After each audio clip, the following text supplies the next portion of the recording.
Banksy in the past has been asked, is this movie real? And his answer was yes. And that was the end of the answer. He did not go on to explain what he meant by yes. He just said yes. Here's what it was. The Disneyland moment for me felt a little staged. The Disneyland moment did not feel organic. I guess. That to me was like the heroic sort of second act, I can trust this guy and now he's my friend movie moment. You know? Maybe. That is the moment that I believe was staged, certainly. And the rest of it, I sort of interpret this movie as Banksy getting out all of his rage at what he perceives to be coattail riders or illegitimate artists that find success in the corporate world. And that is what the title of the movie suggests. Exit to the Gift Shop is this idea that at the end of this experience at the museum, it's all about making money in the gift shop. It's not about what you see in the gallery. It's what you see at the end, because that's the stuff that can be purchased. I don't think it is as black and white. Though, okay. Because Banksy says, well, I don't know what the moral is. And, you know, I don't think I get the impression, and I'm gonna treat this under the assumption that this is all real. Okay. I think there were a lot of larger than life moments that certainly seem staged, and I'm not satisfied either way. Yeah, but these people are kind of larger than life in a lot of ways, so it doesn't surprise me that they would go and do a lot of what they do. So I'm gonna treat it as if it's real. Okay. Banksy seems a lot more unsettled. He seems a lot more ambiguous on his feelings for Mr. Brainwash. And especially I thought the part where Mr. Brainwash was hiring all of these young artists to help him make his projects, in a beautiful sort of way, he was bankrolling all of these unknown artists and helping them like be able to get, you know, he was like paying artists in a way, which is not something that is easy in LA. I actually kind of thought that section of it, before it became this big money making machine, was actually kind of beautiful. And I also think that kind of antithetical to their mission statement, though, right? Because I mean, possibly. They go on, and I think a few of them even comment like, "Yeah, half of what was in that gallery was entirely my work, and entirely my friend's work, and so on and so forth," which kind of made it a little sad in my eyes too. It is cool that these artists are allowed to produce art to that extent, but at the same time, it sucks that they're not necessarily getting the recognition that they deserve. So what I'm saying is that I think that there is a little bit more of an acceptance of a moral gray area on this, like an understanding that maybe it needs to be bankrolled somehow. Well, Banksy is certainly the biggest hypocrite in the world if he doesn't acknowledge that, because his art sells for millions of dollars whenever it's put up to auction. And granted, it's not like that is he the one putting it up to auction though? Well, I imagine he's giving it to someone. I've heard the story that he went to an auction and bought his own piece because he didn't want it being sold. Okay. That seems like a publicity stunt, but maybe. Could be. I mean, I remember that painting he did a couple years ago, that the second that it sold at the auction, it activated a shredder in the frame, and it shredded the painting. Yeah. Yeah, I mean, I think that this is all in service of the bottom line, I think, or at least a lot of it is. Maybe he didn't start that way.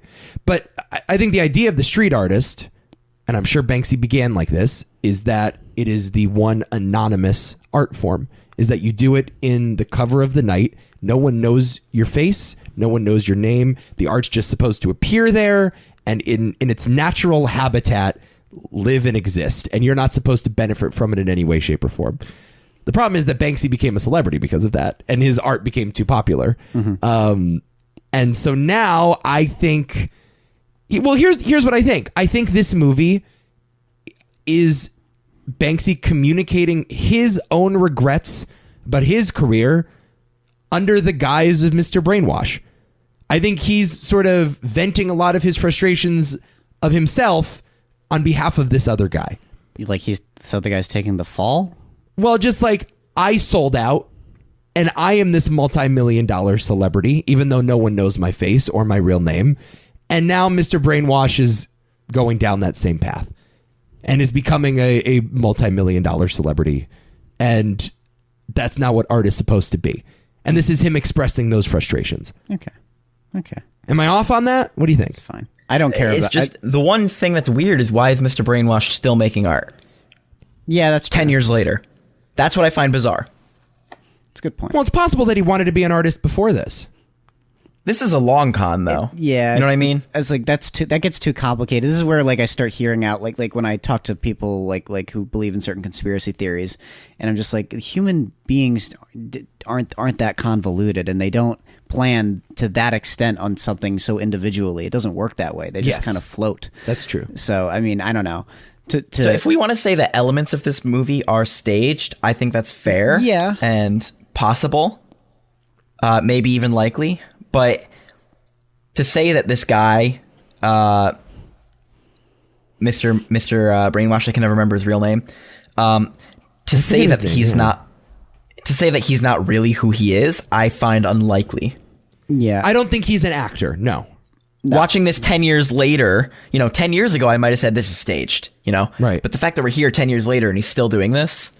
Well, the theory is that Mr. Brainwash is just is like one of Banksy's helpers. Like Banksy is doing all this work and Mr. Brainwash is just the face of the operation, and he's a paid employee. He's kind of like the mall Santa Claus of street artists. It's just I'm there to do Santa's work because he can't make it. okay. It's that kind of thing. Maybe. I feel like you could make that leap with a lot of documentaries, though. I don't know. Well, this leads me to another question, which is, does it matter if the documentary is fake? Does it change anything? I don't know. I don't know how you guys feel. Like I said, I don't care about. In a way. So here's. In a way, yes and no. This is sort of like a Schrodinger's cat kind of thing. It only matters if it becomes known that it's fake or real. As long as it's ambiguous, no. Oh, I see. Does that make sense? So that's part of the art, the final piece, you mean? Yes. Okay. It's in the same way that, knowing Banksy's identity would, knowing whether or not, so there's some ideas that Banksy is a famous artist's alter ego. Right. And so this idea that, he wouldn't be making millions off of his art because maybe this is actually just a side project where he doesn't make any money. That's an idea that people have put out there. But if we knew for sure whether he was rich or whether he wasn't rich or whether he made all of his money from being Banksy or something else, maybe he's a fucking mechanic full time, who knows, right? Yeah. That would take away from the art. Yeah, no, yeah, the mystery is the value. I think about this all the time because this is a common thing when someone's identity is unknown. I was thinking about this when the Ukraine whistleblower came out and people were speculating on his identity. And yeah, if the Ukraine whistleblower was John Bolton, then that would have been a story. But I just kept thinking to myself, guys, most likely you've never heard of this man. You have no idea who he is. And once you find out who he is, it's not going to mean anything to you. Why do you care so much? The question. Well, and the only reason they care is so they could dig through his Twitter profiles and Facebook profiles. Yeah, and but see even if then, he it wrote, wouldn't be interesting. The answer is never Right. going to be satisfying. When you ask yourself the question, who is this person? Who is this mysterious identity? The answer is always going to be unsatisfying because 99% of the time, Banksy is just going to be some schlub living in the UK. You would just see him at McDonald's and you'd have no idea. So once you find out the answer, yes, it becomes less interesting. But this is where I come in. I'm like, I don't care who Banksy is. I don't want to know who he is. I could care less. If the guy walked up to me and said I'm Banksy, I'd be like, that'd be funny. but I'd be like, first you would be like, I don't believe you. I think I'd be like, okay. I'm dead serious, guys. I don't give a fuck about street artists. I just Why? there's just nothing that's interesting about them. I don't know.